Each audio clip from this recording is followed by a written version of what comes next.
तो लगातार अपडेट जो हम आपको देख रहे हैं, दिखा रहे हैं, बड़ी खबर आ रही है कि कविता ईडी के सामने पेश नहीं होंगी। बड़ी खबर आपकी टीवी स्क्रीन पर कि कविता ईडी के सामने पेश नहीं होंगी। कि कविता ने यह भी कहा था कि ईडी की टीम हमारे घर पर आए, एक महिला को पूछताछ के लिए नहीं बुलाया जा सकता। उन्होंने ये याचिका भी दायर की थी कि कविता ने खराब तबीयत का भी हवाला दिया। सुप्रीम कोर्ट में मामला लंबित होने का भी हवाला दिया है कि कविता ने। वहीं दिल्ली शराब घोटाले मामले में इस समय के कविता गिरी है। तेलंगाना के सीएम के चंद्रशेखर की बेटी के कविता इस समय कई सवालों के घेरे में।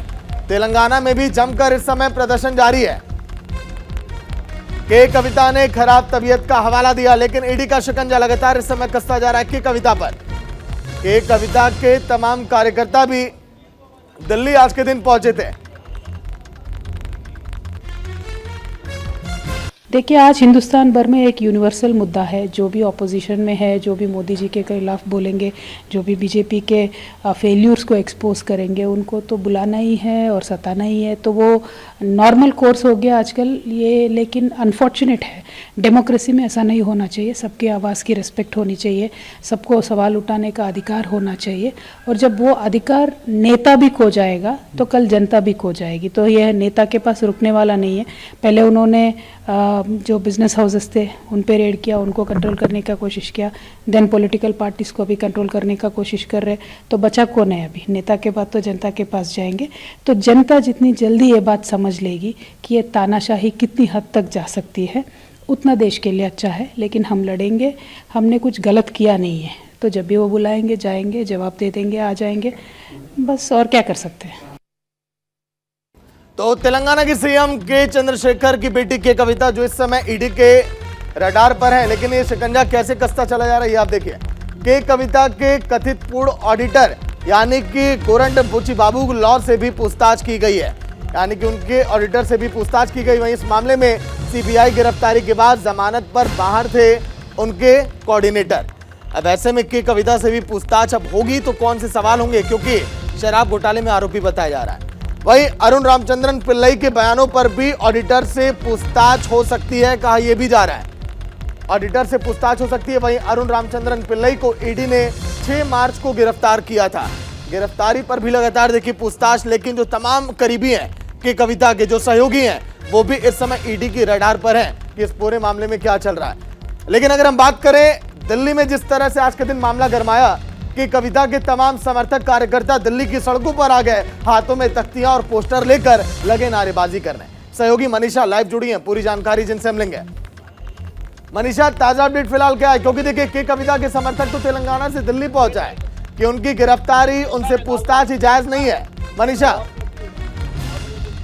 सागर, देखिए बिल्कुल अभी इस वक्त मेरे हाथ में जो है ये एक लेटर है जो लीगल टीम ने ईडी को भेजा है। इसमें लिखा है मिस्टर जोगेंद्र, जो कि असिस्टेंट डायरेक्टर है ईडी से, उनको ये लेटर दिया गया है। और इसमें साफ तौर पर ये लिखा हुआ है कि एक औरत होने के नाते मैं तैयार हूँ जो मेरे साथ जांच हो रही है उस पर जवाब देने के लिए। लेकिन फिर भी मेरे को ईडी दफ्तर बुलाया जाए, ये कहाँ का इंसाफ है? क्योंकि लॉ ये कहता है एक औरत उसके घर पर जो है ईडी की पूछताछ का जवाब दे सकती है, या फिर कॉल पर या वीडियो कॉल पर। इसके जरिए भी मैं इंटरेक्ट कर सकती हूँ ईडी से। लेकिन मुझे ईडी दफ्तर क्यों बुलाया जा रहा है, इस पर सवाल जो है के कविता के द्वारा उठाया गया है। और ये बड़ा सा लेटर जो है वो भी जारी किया गया है। और साथ ही आपको बता दूं, अंदर कई सारे पार्लियामेंट के नेता अभी भी बैठे हुए हैं और यहाँ पर के कविता का हालचाल लेने के लिए आए हैं। और इसमें एक इम्पोर्टेंट लाइन ऐसी भी लिखी है कि कविता के जो लीगल। लेकिन मनीषा, पूछताछ आगे कब होगी? अगर ईडी की टीम भी अगर के कविता के घर जाएगी तो कब जाएगी? क्या इसकी कोई तारीख अभी सामने आई है क्या? देखिए अभी लीगल टीम आई है, ऐसी कोई तारीख सामने नहीं आई है। लेकिन मैं आपको बता दूं, जब 11 मार्च को वो गई थी पेशी में, तो उसमें उन्होंने कहा है कि रात को 8:30 बजे तक मुझे ईडी दफ्तर में बिठा के रखा और मैं एक महिला हूँ, ऐसे आधी रात तक मुझे बिठा के रखना कितना सही है? तो उस पर सवाल उठाए जा रहे हैं। अभी कोई ऐसी तारीख आई नहीं है। और यहाँ पर देखिए मूवमेंट अभी जारी है मिनिस्टर्स की, आप देख पा रहे होंगे। अभी थोड़ी सी हलचल यहाँ पर हुई है सागर, कई सारे मिनिस्टर जो है यहाँ पर मौजूद है। और अभी देखिए मीडिया बाइट यहाँ पर हो रही है, हम भी बातचीत करने की कोशिश करेंगे। और ये स्पोर्ट्स मिनिस्टर है और यहाँ पर मीडिया से बातचीत कर रहे हैं, तेलंगाना से है। और ये वहाँ पर यहाँ पर मौजूद थे। जी चलिए मनीषा, बहुत बहुत शुक्रिया पूरी जानकारी के लिए। तस्वीरें जो हम आपको दिखा रहे हैं, लेकिन वहीं के कविता की प्रतिनिधि ने क्या कहा इस पूरे मामले को लेकर, वो भी आप सुनिए। And I take pride to represent her in this case. And today I came here with a representation signed by Srimati Kavita to the extent that ED should follow CRPC 160, Section 160, and as well as Section 50 of PMLA Act, which they are not following.